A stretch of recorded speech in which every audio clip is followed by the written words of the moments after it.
Oi, a gente está de volta com o nosso diretor-presidente da CSG, o Ricardo Pérez, para falar um pouquinho sobre o pedágio eletrônico. Ricardo, inicialmente, no contrato não havia previsão do pedágio eletrônico, muito menos no sistema Free Flow, né? Como que surgiu essa ideia e de onde iniciou essa conversa? Olha, a ideia surgiu, na verdade, com os acionistas, né? Eu não participei dessa ideia no começo. Isso, na verdade, é uma busca que eles têm de realmente você inovar e fazer diferente aquilo que até então se faz costumeiramente em todas as outras concessões que existem por aí. Isso foi, assim, foi a centelha que deu origem a tudo. Esse tipo de ideia, penso eu, está fora da minha capacidade, mas não deve ser nada muito racional, mas no fim das contas é um afã que eles têm de buscar uma inovação. E com isso, com essa decisão, vamos dizer assim, a princípio tomada, a gente foi atrás de fazer aquilo acontecer, de executar. A gente conversou um pouquinho com o secretário de Estado da Reconstrução Gaúcha, o Pedro Capelupi, e ele nos comentou no episódio anterior que me pareceu uma janela de oportunidade, porque no país já estavam se discutindo isso, já tinham duas concessões testando de forma híbrida, mista, né? Cabine tradicional e pedágio eletrônico. E ele estava no Ministério dos Transportes, atuando lá, e veio para o Rio Grande do Sul mais ou menos no mesmo momento que o Bloco 3 estava sendo concedido e que oportunidade com a necessidade, né? Parece que as coisas começam a se juntar, né? E os nossos acionistas estavam chegando aqui para formar com você a CSG nesse espírito CSG de mover pessoas, de desafios, que a gente conversou um pouquinho também nos primeiros episódios com o seu Amadeu, de empreender, de inovar, como você comentou, que parece que está no DNA da CSG, né? Mas existe a decisão técnica e financeira. Como que você viu essa decisão? Então, vamos dizer assim, a solução de utilizar o sistema Free Flow parecia assim maravilhosa, no sentido de que você teria um investimento menor, você teria uma operação menor, você teria ganhos enormes para os usuários.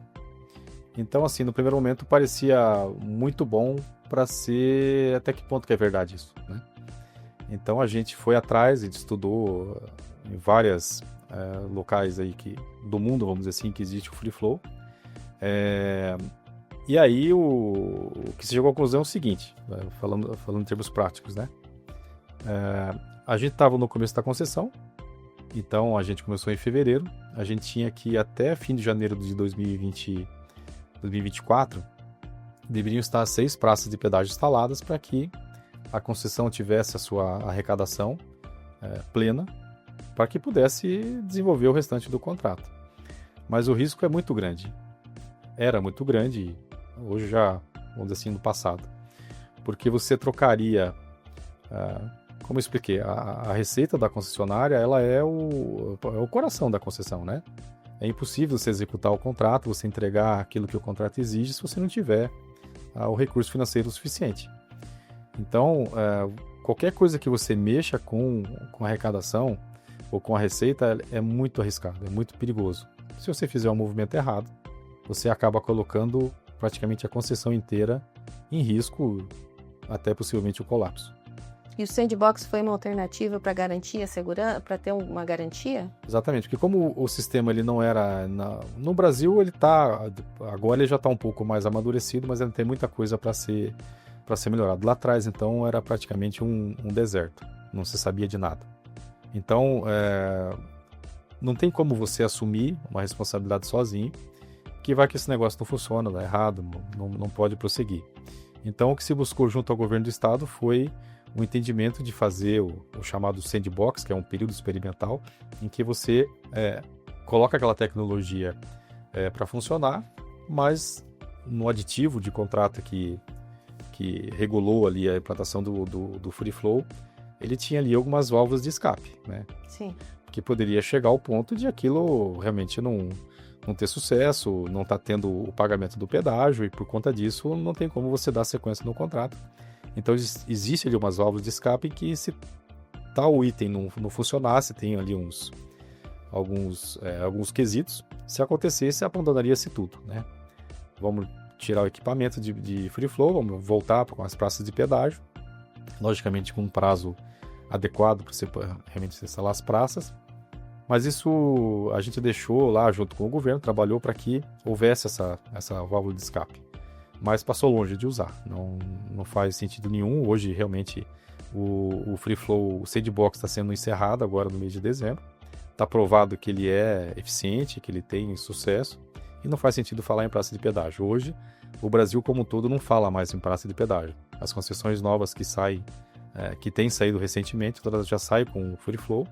As que existem já estão pensando em fazer a migração para o sistema, porque realmente é um sistema que ele não tem desvantagem em nenhum aspecto.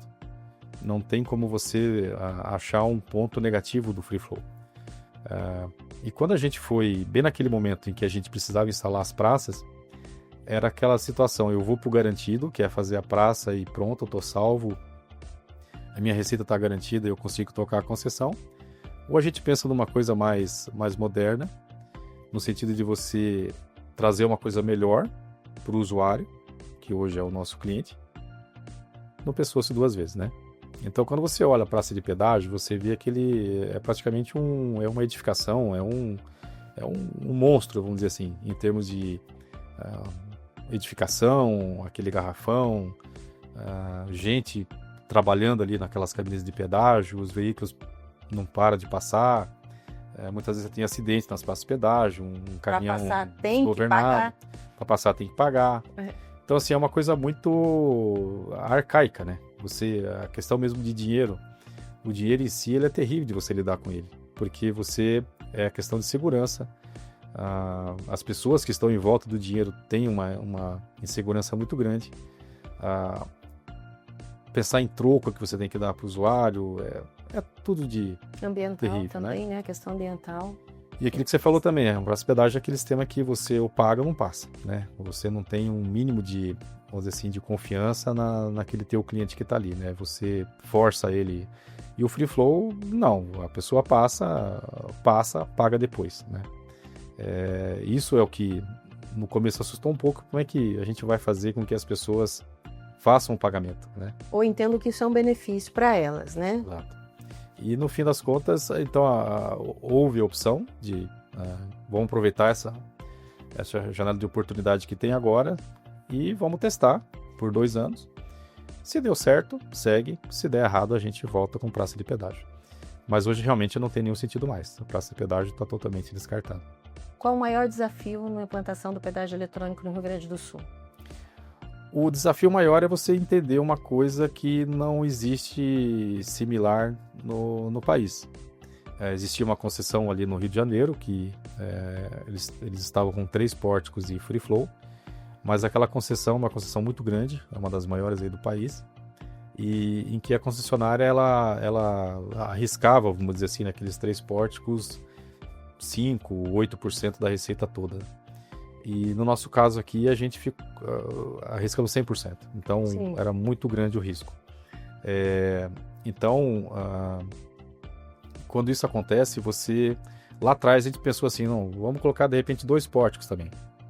Construímos 4 praças e vamos colocar 2 pórticos ou um pórtico. Não fazia sentido nenhum, porque você teria, se desse certo o free flow, você teria feito um baita no investimento que teria ser jogado fora. Então não faz, vamos tentar com tudo. E aí vamos trabalhar o melhor possível para que dê certo, né? E acabou dando, funcionou. Sim, o desafio da busca pela tecnologia ideal, porque ela ainda está em processo de evolução, né, e de melhoramento, ela já está muito eficiente. Uma taxa de inadimplência hoje de 2,8%, no início era em torno de 8, 7,8%, né, e foi caindo, e parece que cai mais. Cadastros no aplicativo da própria empresa, da CSG, aumentaram esse mês 80%, ou seja, a gente está falando de credibilidade, confiança no processo e principalmente na empresa que faz a gestão desse dinheiro, né? Porque as pessoas fazem, inclusive, créditos antecipados nesse aplicativo para a CSG, pagam antes de passar, né? e o aumento de até 65% do tráfego hoje rodando com tag, que é um meio de pagamento que não é nosso, mas que é um meio de pagamento popular, ele é democrático, né? Você consegue inclusive usufruir de outros serviços com tag. Esse sucesso todo teve um ingrediente mágico que vocês não esperavam para chegar nesse ponto hoje de dizer, lógico, tem muita coisa para fazer ainda, mas deu certo? Eu acho que o ingrediente que você queira se referir é a vontade, né? Esse é o ingrediente principal, não só para o Free Flow ou qualquer outra atividade que se faça. Se você tiver vontade, você quiser que aconteça, vai acontecer. Se você não tiver vontade, não se empenhar, não vai dar certo. Mas no fim das contas, para chegar ao ponto que a gente chegou agora, você falou em 2,8% da inadimplência, já está até um pouquinho mais baixo do que isso daí, né? Sim. Tá cada vez melhor. Que coisa. Então, assim, para que funcione tudo, é um conjunto de coisas, todo mundo atuando em várias frentes.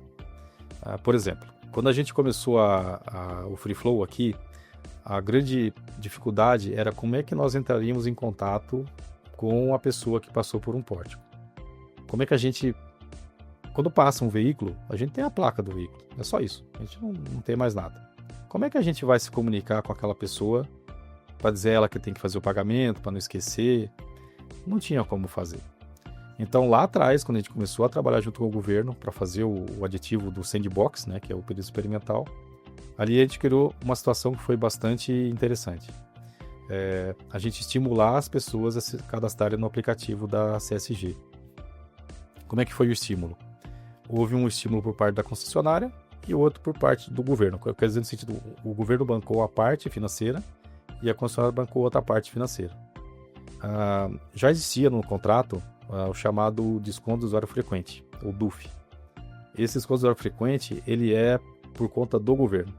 O governo é quem ressarce a concessionária caso passe de um determinado percentual da receita. E existe o DBT, que é o desconto básico da tarifa para quem utiliza a tag no veículo. Isso é por conta da concessionária. A DBT dá 5% de desconto e o DUF pode chegar até 20% de desconto para veículos de passeio. Então, como é que a gente poderia fazer para estimular as pessoas a se cadastrar no aplicativo? Porque se elas se cadastram no aplicativo, aí a gente rompe essa barreira e conseguimos entrar em contato com a pessoa e explicar tudo o que está acontecendo com relação ao Free Flow. O que se fez? No contrato, originalmente, com as praças de pedágio, já tinha o DUF e já tinha o DBT. Então, o que aconteceu no Sandbox foi ampliar para quem se cadastrar no aplicativo. A concessionária CSG, ela também vai dar o mesmo desconto para quem tiver a tag do veículo. E o governo vai dar o desconto de usuário frequente para quem se cadastrar no aplicativo. Quando a gente fez isso, hoje a gente está em torno de 300 e poucos mil usuários cadastrados e quase 800 mil veículos cadastrados. Uhum.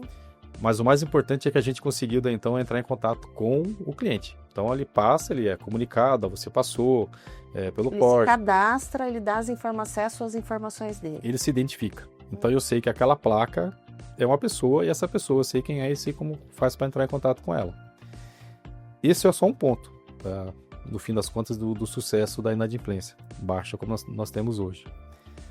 Logicamente, a comunicação é muito forte, ela foi muito bem feita, no sentido de a gente tentar o máximo possível mostrar que o Free Flow ele é benéfico, não existe nenhum tipo de demérito em relação à praça de pedágio. Então a gente foi bastante forte na comunicação. Quando eu falo forte, não tem só o sentido financeiro do custo da comunicação, mas a maneira inteligente de se fazer. Foi muito bem feita. O governo também, pelo lado dele, também ajudou bastante com comunicação. Então, assim, quando a gente trata também do cliente, a gente também deixou ele bastante à vontade com relação, por exemplo, a ter os mais diversos modos de pagamento. Ele pode pagar pelo aplicativo, pode pagar pelo site, ele pode fazer o crédito antecipado, como você se referiu, que ele passa, já está ali o crédito já colocado, não precisa se preocupar para pagar. A pessoa que tem um pouco mais de dificuldade, ela pode parar numa base, fazer o pagamento presencialmente. até pagar em dinheiro se ela quiser, não é o indicado, mas ela pode fazer. Então a gente deixou o cliente o mais à vontade possível para fazer, para que ele não tivesse nenhum tipo de barreira para fazer o pagamento. E é o que está acontecendo hoje. Então a gente está colhendo os frutos de todo o trabalho que foi feito lá atrás e continua sendo feito. Todo dia a gente tem sempre batendo bastante forte em relação ao Free Flow, como é que ele funciona, como é que os benefícios que ele traz. E isso é praticamente um trabalho, um trabalho hercúleo praticamente individual nosso aqui. Porque você pega São Paulo, ali Rio de Janeiro, o Paraná agora que está um pouco mais, que tem algumas concessões novas, o Free Flow vai se espalhar rapidamente ali por esses 3 estados, né? E o Rio Grande do Sul está um pouco isolado. Então a gente está com todo esse trabalho de fazer força para que se torne popular, para que as pessoas, quando passarem por um pórtico, saibam que aquilo é um pórtico de pedágio, tem que fazer o pagamento em até 30 dias, né? Então, assim, no fim das contas é a vontade, junto com todos esses componentes aí que foram feitos, governo, concessionária, trabalhando junto, em conjunto, para que aquilo fosse aceito, e é o que está acontecendo hoje. Muito obrigada pela conversa. A gente encerra aqui agora nosso podcast com o nosso diretor-presidente Ricardo Pérez. E no próximo episódio a gente vai entender um pouquinho as questões tecnológicas envolvidas no processo de implantação do pedágio eletrônico Free Flow no Brasil, a partir do Rio Grande do Sul. Até mais!